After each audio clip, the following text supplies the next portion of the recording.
Hello and welcome everybody to the Verdant Growth Daily, where we give you the news, tips, and tools you need to live Echo. My goal is to help put you in the right mindset to live more in line with your own values and to change your life to make it more fulfilling, sustainable, and balanced. Usually in just 10 unedited minutes a day, but I think today it's going to be about 1 hour unedited. My name is Eugene, and this is episode 32, and today I'm here with a special guest, Joshua Spodek. Josh, how are you? Very good and glad to be back. Excellent. It's good to talk to you. How have you been doing? Very good. You can tell by my wet hair that I've just done my evening calisthenics and shower. I do take a quick shower before. Oh, today was a cold shower Oh, in really? February. And Woo! to listeners, we've talked about that before because you take cold showers as an environmental thing, but I Right. take cold showers as um, it's like lifting weights, except not the lifting weights. It's got all the dedication and discipline and so forth, Uh-huh. and it costs nothing. That's awesome. Very refreshing. So I have not been able to do one in the winter yet, but here's what I did do the other day, just to get the experience of what it feels like. Like mid shower, I had hot water at the beginning, but like mid shower, I just pumped it to cold really quick. I just turned off all the hot water, and then I told Uh-huh. myself that I was going to sit there and bear it for 10 seconds. Uh-huh. And I did. I screamed like a little girl. Maybe not. Maybe kind of. It was a kind of a quiet scream, but it definitely got my adrenaline pumping, and it was an experience. You're on your way. I guess I Not might for be everyone. Definitely not for everyone. agreed. And not everything has to be for everyone. So I'm not pushing it. Yeah, and I watched the TED talk about it too. It was a really good TED talk. That was the one that kind of pushed me to at least give it a shot. Mhm. I forget what the name of the guy is that does the TED talk. Uh, It'll come to me in a second. Okay, yeah, I watched his TED talk and it was really, really good. Okay, so today we're going to be talking about some different environmental questions that many people out there might have. So let's just dive into those right now. These are all questions that you have posted before on your blog. Are these questions that you've heard often before, or are they ones that you were just kind of brainstorming and thinking about yourself? Both. I mean, certain questions come up all the time and they come up in different forms. Hmm. By and large, people want to retire okay and have see their kids through college and worry about their 401ks and mortgages and Hmm. not have to do any other stuff. They want to fly. They just don't want the exhaust coming out the back. They want to keep living. I think most people, this came as a surprise to me. I thought most people would want to be like a Martin Luther King. Hmm. But I think most people would rather have someone else take care of that. And then they can just do what everyone else does, Right. not too hard. Hmm. So I think people are like, how can I keep doing what I'm doing without having the effects that I'm having? Right. Yeah, and I That think way. I mean, there's certainly a lot of things that aren't my thing where I feel that way. I think it's pretty human, these questions. yeah, definitely, I agree, and I think that I don't know, the concept of change is just difficult for a lot of people. A lot of people just it doesn't even have to do with necessarily the convenience of it as much as just this is just what I do every day, and to change my habits is like it's just bothersome. Yeah. And the way I would say it is that we have beliefs, Mhm. and those are pretty hard to change. So if I believe that things are going to be just fine, and someone else comes by and says the globe is warming and there's going to be sea level rise, it really messes with my it's going to be just fine. And people generally look for confirming evidence Mhm. to keep them in their old belief. And there's plenty of confirming evidence that the Earth is still just fine. Mhm. So, and then to get someone to change your beliefs, that's pretty tough. Yeah. Yeah, I mean, definitely. some things actually I take it back because, like, I was once a boy, and now I'm still have a lot of childlike and boy-like things, but I would call myself a man. Mhm. Now, someone would say, "Well, you did grow and you got older." Well, okay, but my belief changed. So, when we can change our beliefs very easily. If not just because, I mean, yes, if the earth changes, like earlier today, I believed it was daytime. Now I believe it's nighttime. That Right. belief changed. We can change beliefs when the external circumstances change a lot. If we look for external changes, we can find them easily. Right. Like when the pandemic happened, Uh-huh.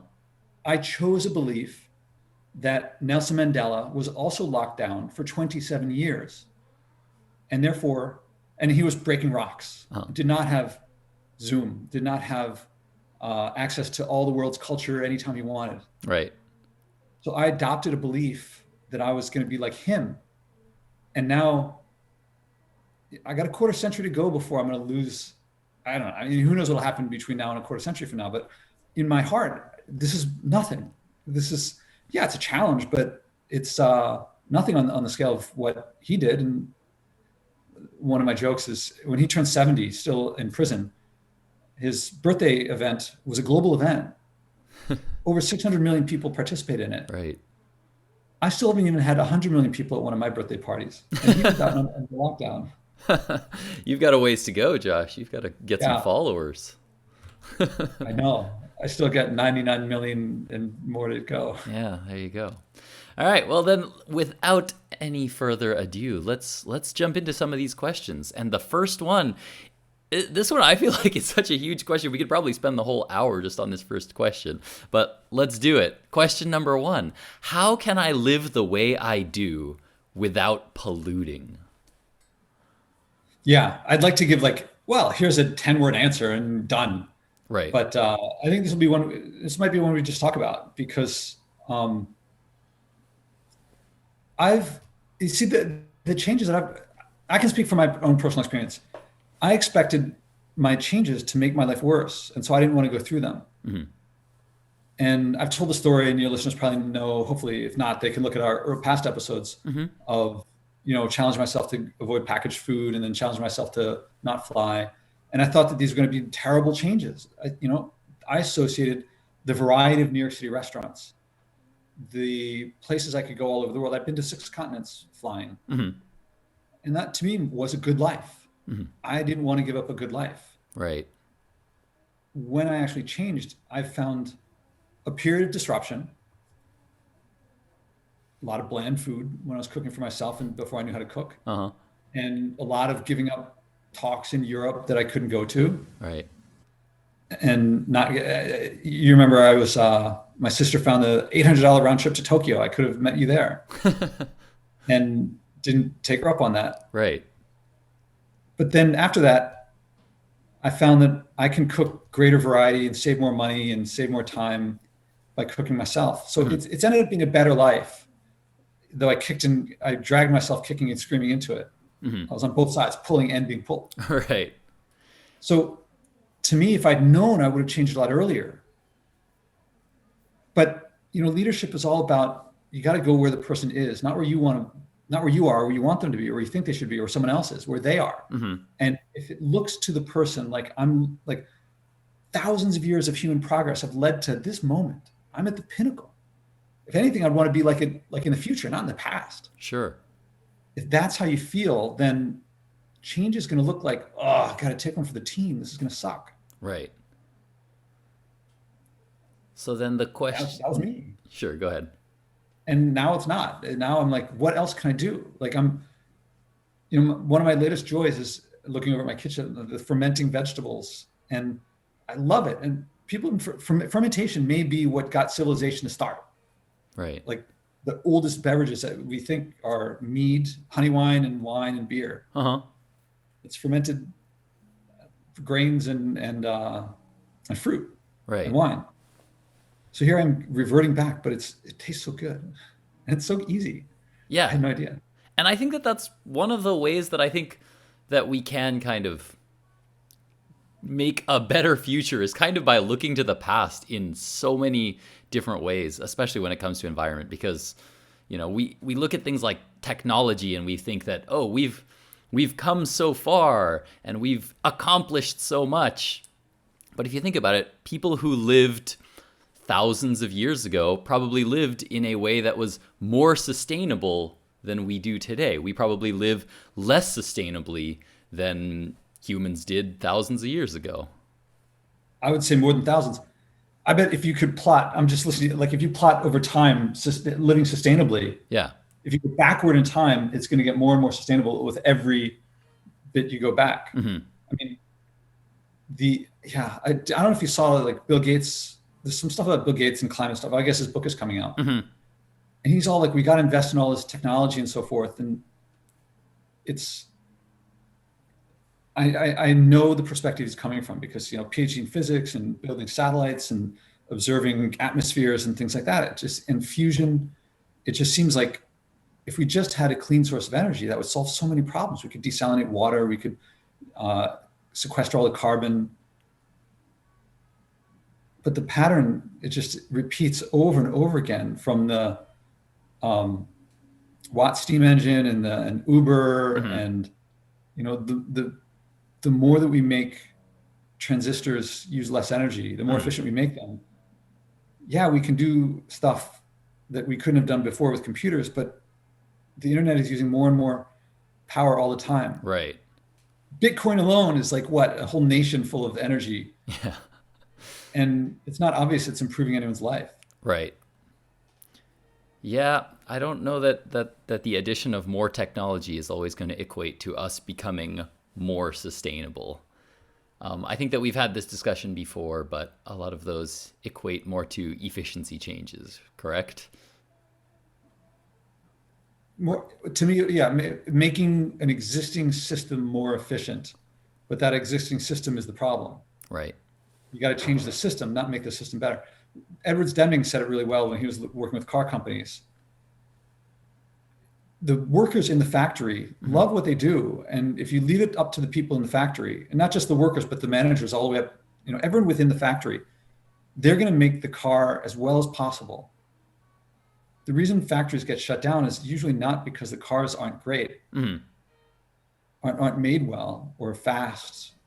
It's because they're the wrong car for the market. The US kept making all these giant chrome dream boats, and the market had shifted toward efficiency and reliability and compact. Right. And if you rely only on the people in the factory, if you rely only on making the system as well as possible, you don't realize that if you need to change the system, that has to come from outside. Right. Demings would say it's 96% of the problems are leadership issues. It's not that we're more efficient than ever. That's not the problem. Right. I mean, you've heard me say this many times. Mm-hmm. And so back to the original question, right? People, how can I live the way that I'm living? If you look at the values as opposed to the specific things that you do, I think you can augment your life. Mm-hmm. That's what I found. I'm spending more time with family. Right. And I have more control over my career. And I'm spending more time in nature. Well, a little less because of the pandemic. But, actually, I don't know. I mean, I count eating food fresh from the farm as one of my interactions with nature. Right. So that's a lot more. Yeah. And I think you've had all this going out in the park and picking up litter. I don't know. Does that count? Is that a change to your life? So is it like better or worse? Is it different? Is it? I definitely perceive it as being better. It's a slight change. It's a very, very small change that I think gives much bigger rewards than I think for the amount of energy that I have to put into it. And a lot of the rewards that come, I think, have been ones that I didn't expect. I think that when I first started picking up trash, it felt like, all right, yeah, I'm going to have to pick up trash here and there, and it'll make the park a little bit cleaner and all that. And that part, of course, that part came true, but that wasn't the part that was most rewarding about it. The part that really surprised me, the benefit that surprised me the most, was once I started picking up trash, and all of a sudden I started paying more attention to my neighborhood. Like before, I would just go for a walk with my dog. I would just walk and we would walk around. And as soon as I started picking up trash, it forced me to kind of start paying attention to my surroundings and to start looking around, and at first just looking for trash. But as I did that, I started to, I didn't even notice this tree was here before. That's a really cool tree. I would walk around and be like, wow, I didn't even notice that this whole area, there's all these flowers that are just growing here and I never even noticed them before. And as that awareness increased, I also started to feel that sense of stewardship, that sense of like, this is my neighborhood. Like for the first time, it really, really felt like the neighborhood was like a home. I almost like developed like an emotional attachment to my neighborhood. I felt responsible for it and I felt proud when it's clean. So that to me and was once that switch happened, how did you look at the old way before you noticed these things? It's kind like, I would equate it to something like eating with your nose closed, with your nose pinched or something, or just walking like blindfolded. Like that's almost what it feels like, is walking down the street and just like you're just not seeing things around you. You're going for a walk with the dog to take the dog for a walk. And that's it. It's like, that's what I'm going for a walk. So what would I do? I would get my headphones and I'd like listen to music or something as I go, and just like find ways to just kind of block all of this out and just like give me something to do, thinking that not being aware that there's so much to do just by being in that moment. The words that come to mind when I hear you are meaning and purpose. Mm-hmm. That it gives meaning and purpose to, I mean, in this case, serve others or to beautify your own world. There's we learn to be, here's a great place to be efficient. Speed reading. Have I talked about speed reading? You have, but for the sake of anybody who hasn't heard it before, go ahead. Well, let's say that speed reading allows you to finish books faster, and say that you get full comprehension, and maybe even better comprehension. A lot of people think, well, I can read, I can get ahead in my career. I can get more done. I can learn more. Mm-hmm. I can get a leg up on the competition. Mm-hmm. Maybe, let's say that works perfectly. Let's say it really does improve your life. Mm-hmm. You don't speed read your kid a bedtime story when you're putting your kid to bed. That's not the place for speed reading. Right. That's the place for reading slow and maybe even stopping reading to pay attention to the kid.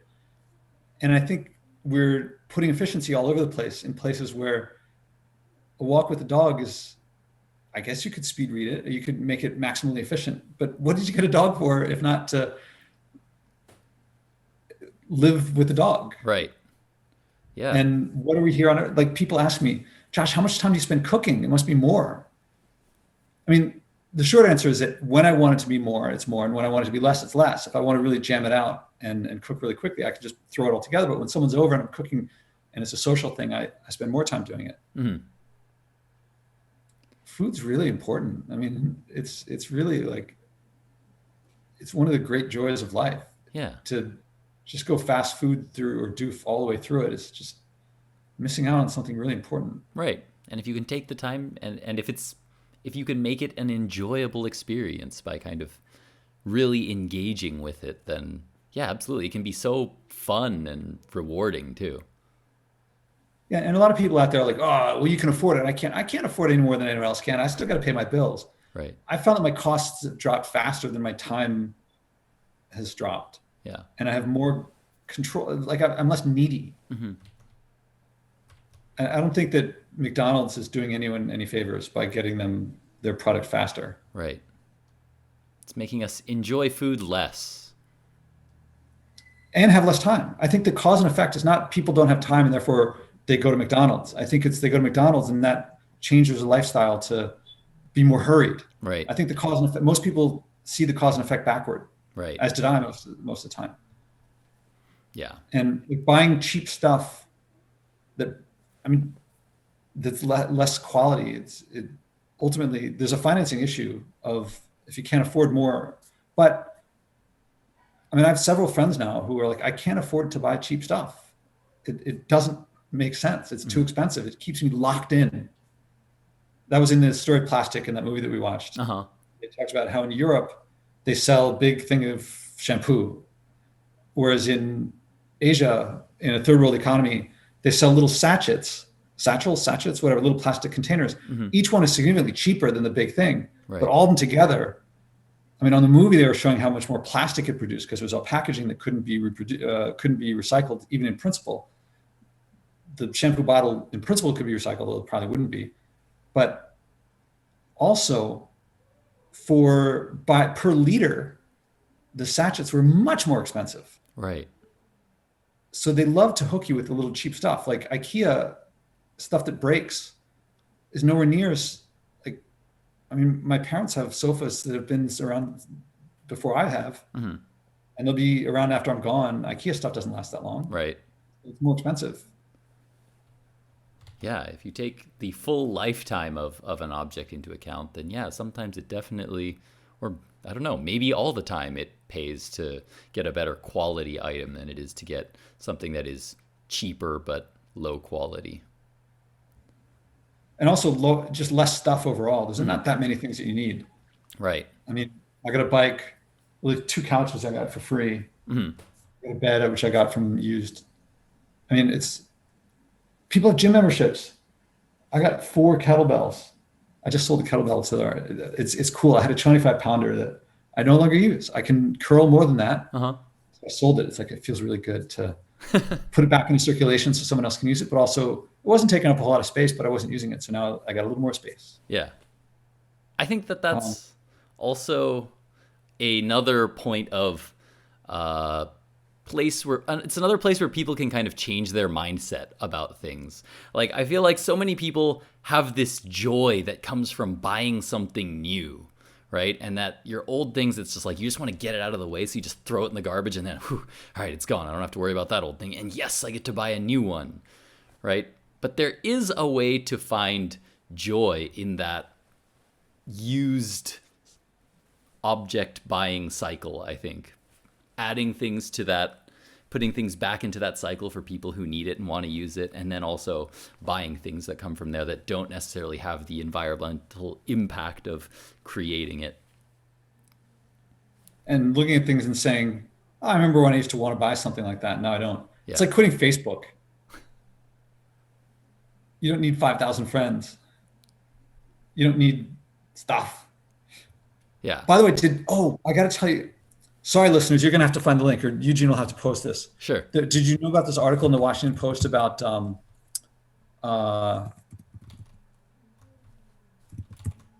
this guy who picks up garbage every day and he walks 12 miles a day he was there. I put the link in the chat. Sorry, folks at home. I'll see if I can get it on the screen. Go ahead. He started walking to and from work some time ago when he realized he was overweight or something like that. Uh-huh. And during the pandemic, he decided he's also going to pick up garbage along the way. So it's 12 miles he walks every day. I guess he somehow increased it from 5. Yep. I don't know. And so someone sent me that link. So now you pick up garbage too. So holy cow, this guy walks 12 miles every day? Yeah, 'cause he was doing that regardless of picking up the garbage.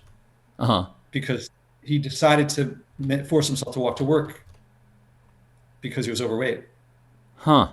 Because he for his own reasons. Uh-huh. And then he added in the garbage with the pandemic. Wow. Oh, have you listened to Allison's recent episodes? I have not. I have not listened to one recently, no. Allison May hosts The Sustainable Life Untethered, coming out of Lancaster, England. Uh-huh. And she did a couple episodes that were second episodes with guests who talked about transformations like yours. One of hers is this dance instructor who her commitment was to, I forget exactly what it was to like buy some plants. Mm-hmm. And now she's got like a forest going. She's totally into it and she loves it. And it's like very enthusiastic. Then the other guy's a comedian. What was his thing? His was to disconnect from phones, use the phone less. And he became more productive and he doesn't want to do it. And that inspired Allison to do things back. Right. Also to do more plants and to Uh-huh. go with a phone disconnects. What do they call it? A phone a digital fast, something Uh-huh. like that. Again, reporting that like new stuff. They were talking about why, like, oh, why they were talking about this addiction that they felt toward the phone, and they didn't pick up. It's not just a phone. They were saying, oh, I feel like I was going to check my feed and so forth. To me, there's people on the other side who spend the finest minds of our generation are Mm. being hired to figure out how to hook people, how to get them to want to go to it, Uh-huh. how to make you feel craving, Uh-huh. satisfy the craving in a way that makes you feel it again. Uh-huh. I can't wait until Allison hits that with flying. She'll feel like, oh, now I see what Josh was talking about. Now, yeah. I that would be an interesting one to see, not just for Allison, but for everybody, including myself. And that's actually probably a good place to actually throw in that question, because that question you do have posted in this list. How can I drive and fly without polluting? Uh, That's a fantastic question, because you are somebody that you haven't flown now for six I will years. start. I'll start year 6 in just over a month. Okay. And do you own a car? I owned a car for about a year when I was 15 or 16 years old, Oh, wow. and yeah, it was an MGB convertible. It was a really like sporty little car, Uh-huh. not the most reliable thing. I And had it you for about a haven't, oh, year, yeah. and then in that year, a friend of mine, the summer that I bought it, a high school friend of mine, that summer he rode his bike from the Pacific to the Atlantic across the U.S. And that got me into biking. So a friend of mine and I decided to ride our bikes the following summer, which was the summer between high school and college, Uh-huh. to from Philadelphia to Maine and back. And in the riding, I was riding to and from school, and the bike didn't break down, and the car did. I got into biking and said, I'm never going to buy a car again. And that's part of why I live in New York City. You know, I didn't have to choose to live here. Right. And yeah, I doubt I have no interest in owning a car. I've rented a car a couple times on travels, but I don't like that. So what do you say to those people that say, like, well, Josh, you can go without driving a car because you live in New York where there's subways, and you can go without flying because, your kind of work you can do on Zoom and stuff. What do you say to those people usually? Well, what do you want to do about it? Do you want to accept it the way things are? I mean, we're going down the tubes that way. There's no question about what the pollution that's happening. It's no question about how it's separating us. And uh, I mean, I'm trying to change these things. I've chosen to live the way that I do. It's not that I happen to be in a place where there's a subway. I live in a place where there's a subway because of that. But when I visited my friend in LA, I took the train out there, I took the train back. Hmm. Well, I mean, I took the train to go to a conference, and I stopped in Chicago and so forth. And I was taking the subway in LA too. And people in LA were like, there's a subway here? And so I had to walk like half an hour from his place to the subway. Then I took the subway out to Silver Lake or something like that. I forget, Uh-huh. but it worked. And I took it from there to USC. So, I mean, I haven't lived there, but try. I mean, do your best. And there's, it kills me for someone to say that they're helpless to do anything about it. Hmm. If you like cars and driving around, and you take responsibility for how your behavior affects others, then that's your business. I mean, Right. if you don't take responsibility for it, I don't like that externalities aren't factored into the cost of gasoline, for example. I'm paying for you to drive Right. because my taxes pay for roads and pay for the military to protect the supply lines, and no one's paying for the cleanup. I mean, my lungs are paying for the cleanup of the air, or rather paying the price of not being cleaned. Right. And all the subsidies and things like that I mean, you're benefiting from my paying for it.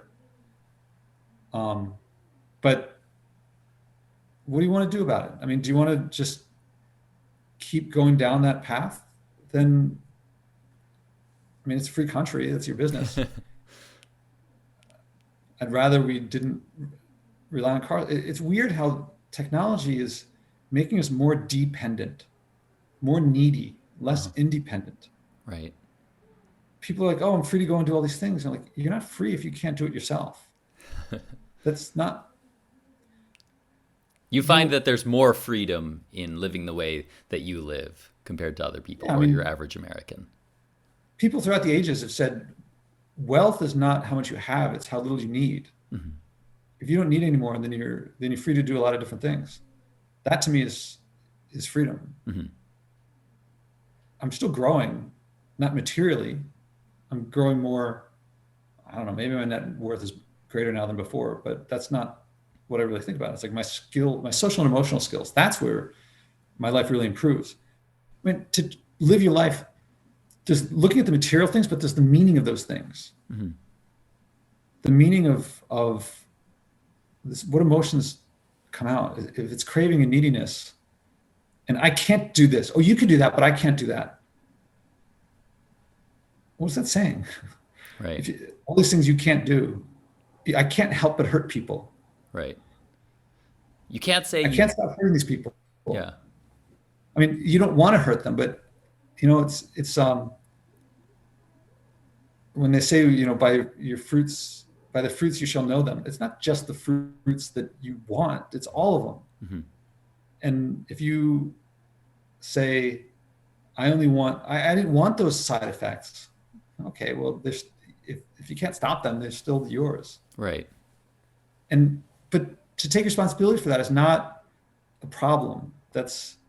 If it connects you with others, that's actually, if you take responsibility for it, that connects you with others. That's where meaning and purpose is. It's really our relationship with inanimate objects. I don't think is that meaningful. So take responsibility for your actions, and then take action. Yeah, and get your value and see where the value in your life is coming from. A cheap little quick gift or piece of candy will give you pleasure. It will be fleeting. A relationship with someone, that will give you meaning and purpose, and it will endure. If you want that, there's no upper limit on that you can get. Right. And it doesn't cost a lot. It doesn't pollute. The value of travel. When I rode my bike up to Bear Mountain, 50 miles away from here, the state park, that was as great an experience of travel as flying somewhere. But the amount of pollution caused by it, the bike has some pollution embedded in it. And I guess I burned more calories than I would have otherwise. So I had to eat a little more food. And compare that to the flight, it's like nothing. Right. And what you want from travel, you can get. What you want from flying, you can get from other things if you try. Right. And if something's really far away, like your family's on the other coast, travel moved you apart in the first place. If you love people, live closer to them. Right. Yeah, it takes years to change that part of your life.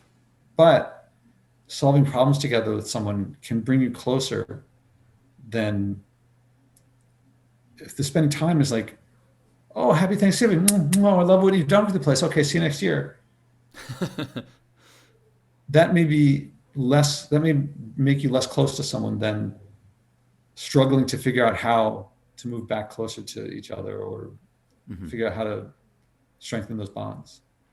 So is this why always when you are, like, say on your podcast, when you're looking to get people to, to take on these challenges, to make changes to their life, you start live by their values. Right. You start by examining their values or helping them to examine their own values. Yes. Making them feel comfortable sharing them, or prompting them to share them, and then making them feel comfortable sharing them.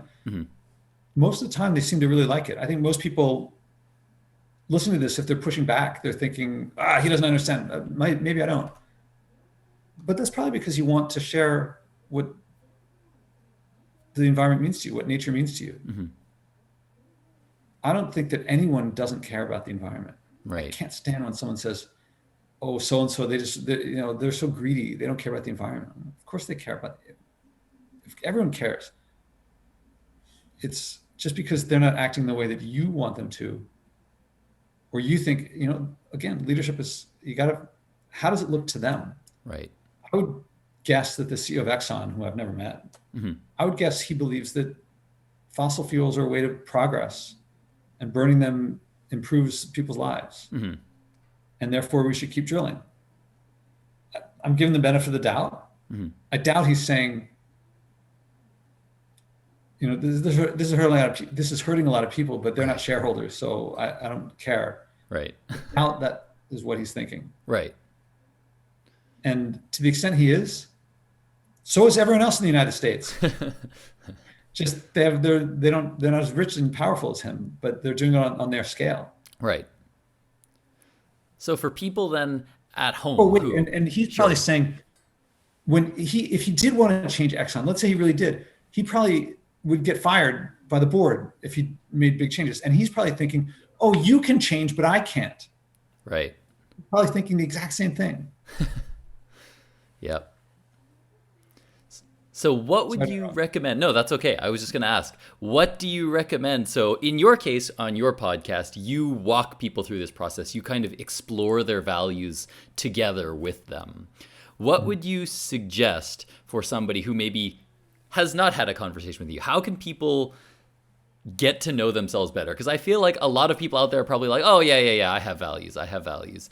But if you really asked them, like, what their values are, they probably haven't actually spent that much time thinking about them themselves and really getting to know themselves and their own values. What would you suggest, maybe like an exercise or something that people could do to just start to become more aware of their own values? Here's something I don't recommend. Is simple base is just reflecting or even meditating on it. Because something about interacting with others or action seems necessary.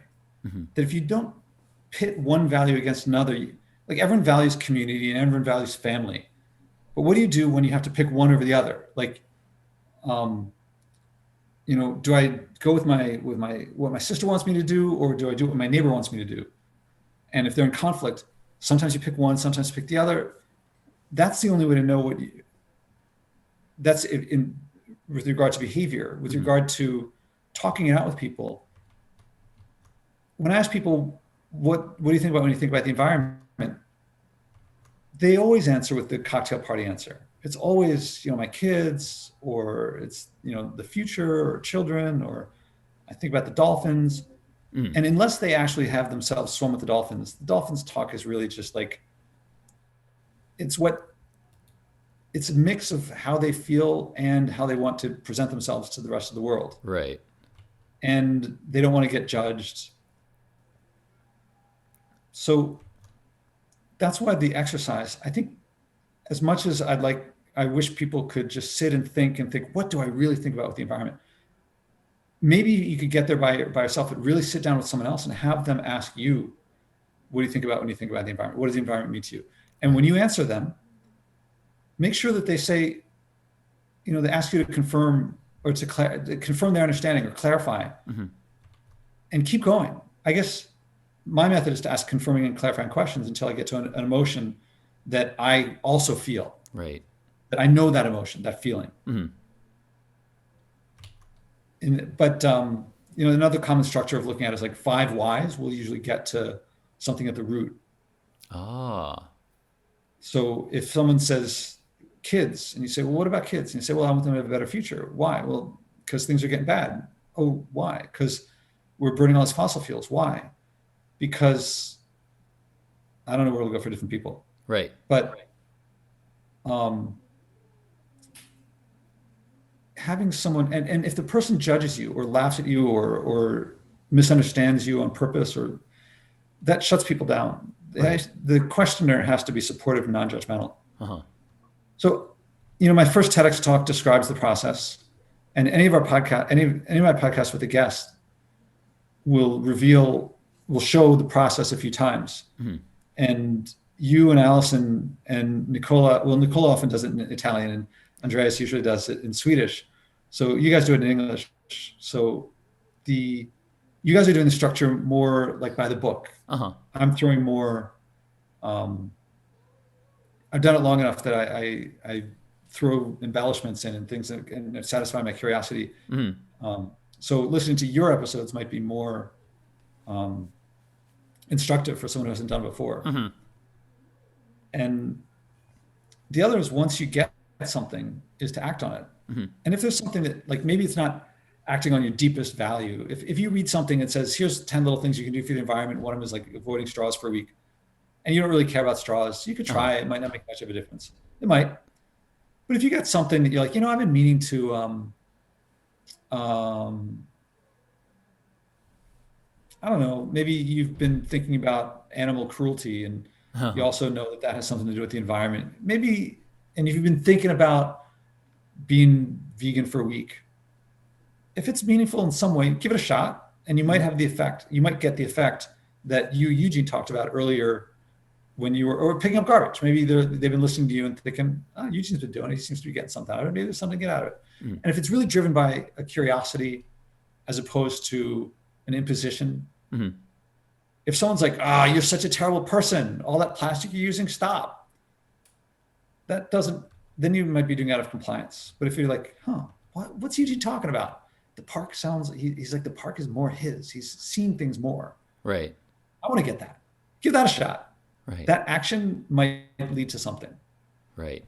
Those are the two things. Have someone ask you the questions, and you ask them the questions. What is the environment to you? And then confirm and clarify until you get something really meaningful.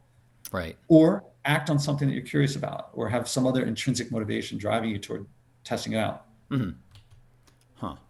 Yeah, actually, I had never really even thought about doing that as a potential daily, but I could actually, if you don't mind, like, walk people through the step-by-step how to do your methodology. I think that would actually make for a really great episode. You know what would help a lot? Give them that technique and name. I always call it the Spodek method. I don't know. The Spodek method?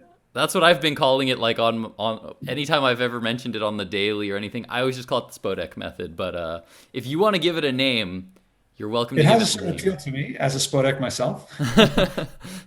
I mean, since you came up with it, I felt like that was only fitting. The Spodek method. Yeah, I feel like 4 questions. If the number 4 is in there, the Spodek 4-question method. There you go. And of course, as a geek, there's a step 0, so it's really 5. Right. But that 0 doesn't really count. All right. The Spodek 4, the Spodek method. Yeah. Well, for anyone out there listening who wants to learn more about that, maybe look for a future episode where I'll talk about the Spodek 4-step method. And then maybe after I do that, we can have you on again and you can tell me how my explanation was and if there's anything that I missed. Well, I think the Spodek 4-step method would be the long way, and the Spodek 4 might be the short way. So I think the Spodek 4, I would love to see that sweep across the world and become like, there's a KonMari, does this spark joy? What are some other things like that? There's the 10,000 hour rules, kind of will feel like, I got to put in my 10,000 hours to be an expert at X. Right. What are some other things that are like that? What else does exist out there? Oh, there's Michael Pollan, eat food, mostly plants, not too much. Yep. From Independence of Food. Yep, I have heard that one. There's avoid doof is mine. I've condensed that to 2 words. There you go. That's another episode that I would love to do soon. I keep telling myself I need to do an episode where I explain to people your concept of doof. That would be a great episode. That's a good one. And what else are some things that are out there that are techniques?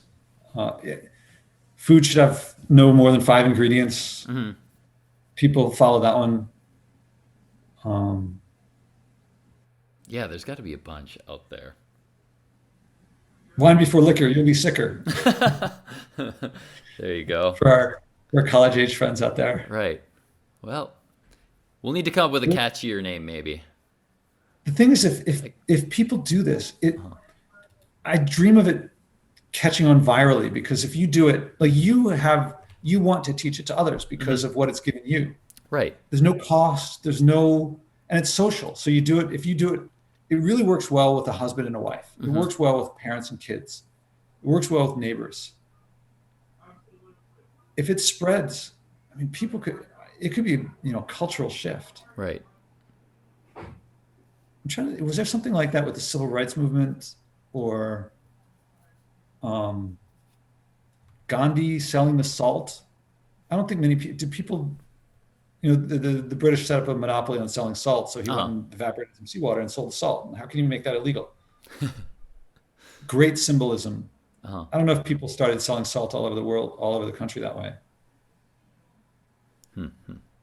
But I'd love for it to catch on for the effect that it has. The social, natural meaning and values improving, increasing. Yeah.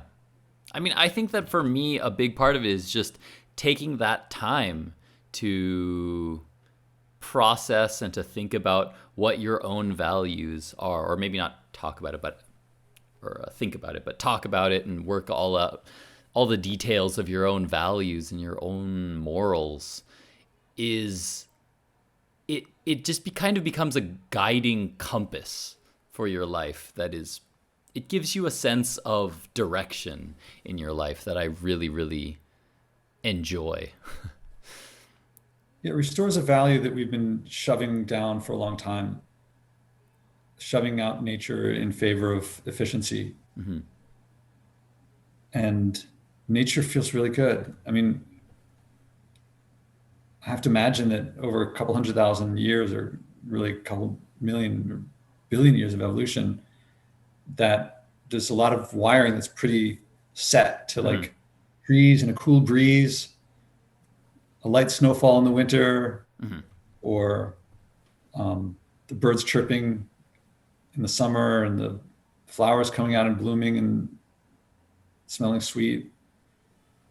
It's tough to beat that, man. I mean, it's possible that if we lived in a world with, what, I've talked about vertical farming and what would happen to Hawaii if we go pure efficiency, then there's gonna be no Hawaii left. It's just gonna be like high rises everywhere. I've simplified that. Have you? If we stick with this process that turns farming into vertical farming, what we're really gonna do is that process will vertical farm us. You will be in the vertical farms. I mean, not farms, but we'll vertical, the process that turns crops into vertical farms will turn people's community into vertical, and we'll just live in buildings all the time, just like the plants do. Right. It might be a better life. It's possible. I doubt it. I mean, we can have images of flowers and trees. Like, did you see Face Off? I have, yeah. You remember in the prison, they had like big scenes of flowers. Right. I guess that these prisoners were stuck on some, what was it? It was like it was like an oil rig that had been turned into a prison. Yeah. So we'll just be like that, except houses. You get Wall-E, right?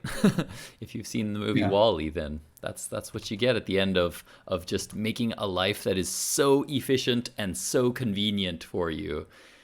You get a life that kind of looks like the people in Wall-E. Yeah, except instead of moving around by those vehicle things that they just stayed in like slugs, Yeah. they wouldn't move around. They would actually just stay in one place, and food would be brought to them, and I don't know, food would just get shoveled in. You get your 3D headset on, and yeah, and so we're doing it. Like, we're communicating this way. It would be like that, but even with just people next door, and they'd probably feel like, oh, this is great. I can communicate with everyone all around the world. And they wouldn't feel the touch, look in their eyes of a lover, their children crying, waking them up in the middle of the night. Yeah. The dog puking on the carpet. They'd be like, oh, good. I never have to do that again. Right. Yeah. And they'd say how much better it was. Yeah, that's got to be a big shift that you have to hope eventually people are going to make in their minds. Eventually people will make that connection and realize that maybe that's not the direction I want to go. I want to believe that everybody, when they hear that, would go, oh, I don't want to go in that direction. Well, the thing is, we take little baby steps there, and each step makes sense. I mean, no one, when they got Facebook, was thinking, let's undermine democracy and go in the direction of like, it seems to pull people into extremism. Right. No one asked for that. We just sleptwalked our way into it. Sleepwalked. Yeah, listen to Allison's episodes, the recent two, because you can hear them. Like when the guy stopped using his phone, he's just like, I just started picking up on all the stuff around me. I became more effective, getting more stuff done. Right.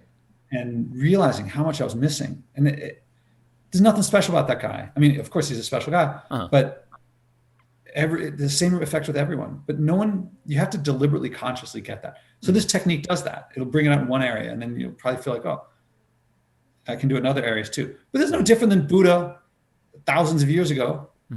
I mean, he would talk about meditation, but also like right livelihood and stuff like that. I mean, the Four Noble Truths were what? There's suffering in the world. There's a way out. And the way out is the Eightfold Path. And so this is just one part of that. If that's one way of looking at it.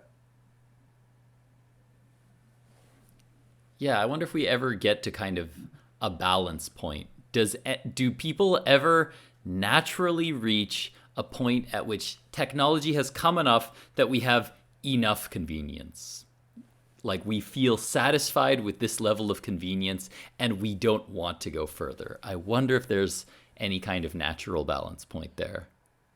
Or will it just be constantly these baby steps of just getting slightly more convenient, slightly more efficient until we're in the Wall-E world? If we don't change the system right now are the values that our system embodies. Material growth, externalizing costs, extraction, comfort and convenience, efficiency. Those, if we stay in that system, we'll inexorably be pulled in that direction of always more convenient, always more comfortable. But the other direction, the values that I've found in my life that I think we would like more is, instead of material growth, still personal growth, but enjoying what you have. Instead of externalizing costs, taking responsibility for how your behavior affects others, stewardship. Instead of extraction, appreciation of things how they are, leaving the stuff on the ground. Instead of comfort and convenience, meaning and purpose, the satisfaction of a job well done. It takes more energy, but after exercising, I feel better about what I just spent my time doing than after binge watching some show. Right. And instead of efficiency, resilience. If you pick those the second set of values, I believe that you will adopt technology as much as it benefits your life, but you'll evaluate it based on how much meaning and purpose it brings. Right. Tempering it with how much it affects others. I mean, if it helps others, you'll adopt it faster. I mean, I belong to a food co-op and I shop at a lot of farmers markets. It's not a technology, but it's like, I love those places so much more than Whole Foods. Right. Or any other market. They're full of doof. Yeah. There's a little bit of doof. Is there doof? I mean, at the farmers market, it's stuff that I might not buy. There's a lot of locally made alcohols and locally made cheeses, which I'm not really buying. But mostly it's fresh fruits and vegetables. And you meet the farmer. Yeah. Whole Foods is like, there's probably, if you weighed all of edible parts and all the packaging, it's probably more packaging than edible. You might be right about that. And Trader Joe's is like more so. Yeah. Yeah. So Publix or Rashidis or all the other ones. same thing.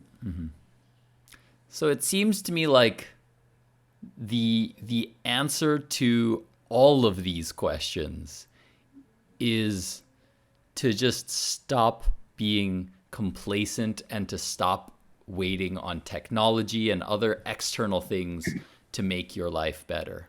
You have to get out there, you have to start taking action, start making changes in your life to make your life more in line with your own values and your own thoughts and your own morals so that you enjoy the life you live. I would say all of what you just said, but in the opposite order. You started with stop this, stop that, but it's hard to stop things. You ended with values. I would start with the values. And if you want to live your life, like what about the life is worth living? What are the values? If you want to travel, what is it about the travel that you're looking for? It's probably not simply miles gone, because if you get in an airplane and go 10,000 miles, but where you go to is just like where you are now, it's just like some luxury hotel. What really do you want? Do you want cultural exchange, cuisine, connecting with other people? You can get those things. Of course, it's easier to swim downstream in a culture that's that way, but you don't have to. And there's other, Marco Polo is pretty well known for traveling. I was thinking about something about the framers of the Constitution, and I kept noticing like how much Ben Franklin and Jefferson were in France and England. I'm like, there was a lot of travel. And I mean, forget about not having airplanes. Our boats today are much faster, much more. The sailboats just alone are faster and more efficient and more. I'm sure they're more stable and more less risky. They were getting around, and so why can't we? Anyway. So start with the values and then live them. That may take some struggle. Yes, it will. For almost everyone, it will take some struggle. But the first time you do it will be the most amount of struggle. The next time less, the next time less, the next time less. And then at a certain point, you'll get to where you ended with stop doing X, stop doing Y. And you'll look at things and say, why am I doing this? Stop buying stupid stuff. Right. Stop substituting. Stop speed reading to your kid at night. Writ large. Right. Yeah, I liked very much your suggestion about the just asking yourself why you think you enjoy the things you do. Because I think that's something that probably most people don't do. When you ask, like, what do you like to do? They just say, oh, I like travel, right? And so they just have this thing in their head of just like travel. Travel's the thing I like. But you're right. If you ask yourself, why do you like travel? Why do I like travel? What is it about travel I like? And do I really, really have to get on a plane to get that? Because travel alone doesn't automatically mean you're going to have a happier life. Yeah, if you ask a heroin user what they like using heroin. Right. And if you ask a sugar addict what they like, they'll say candy. Right. People have kicked heroin and kicked candy and now like exercise and a healthy diet and regular sleep and earning their living. They probably like that more. Right. Even though it doesn't give them the jolt. The predictable jolt that works every time and is very powerful. Right. Sugar or heroin, cocaine or sex or I presume that some people are addicted to sex. I don't mean people have a healthy relationship with any of these things. Right. I mean, morphine is important if you get in surgery or whatever, it's doctors use it for something. Sure. So and sugar, when it's in fruit, I can't wait. I got these pomegranates over here. Yeah. Ooh, pomegranates. I love pomegranates. So good. But yes, so find your values, dig deep. Through questions and action. Right. Through questions and action. Through relationship, through interactive, conversation with someone non-judgmental and supportive. Right. And get deeper than just, I like travel. And then act on them. Very nice. Thank you, Yeah, Josh. and listen to Eugene's podcasts. That's Hear right. him doing it with guests. I only have a handful of episodes so far, so on the contrary, I listen Then to email, then Josh's email podcast. Eugene to tell him to do more episodes. Yes. Yeah, that's definitely one of my goals. And if you've listened to all two of my podcasts, then listen to Josh's podcast. Josh, where can they find your podcasts and more information on you? joshuaspodek.com and then /podcast, but there's a little, you can click in the upper right corner too. Sure. And that is a place And where then you guys buy can the go. books and The books. Leadership Step by Step and Initiative. Yes, absolutely. I'm working through leadership right now. I'm not actually going to try any of the exercises yet until I finish with initiative, but I'm just reading through leadership step by step too, because yeah, it's a good, fun, enlightening read that is not at all difficult to read, and I do want to get through those exercises eventually, because I think The that's exercises are really value. Yeah. yeah, they seem very, very, very valuable. So yes, everybody be sure to go check out Joshua Spodek, his books, his website and blog, and his podcast, where he interviews a lot of really, really great people, probably very, very well-known people that a lot of you will know, and gets them to act on their own values and to live more sustainably. Thanks so much, Yeah, Josh. Yeah. Allison's too. If you speak Italian and or Swedish, then Nicola's or Andreas's. Yep. I'll be sure to include links to all of them down in the description box below. So, Josh, thanks so much for coming on today. I really, really appreciate you taking the time to talk to us. Thank you.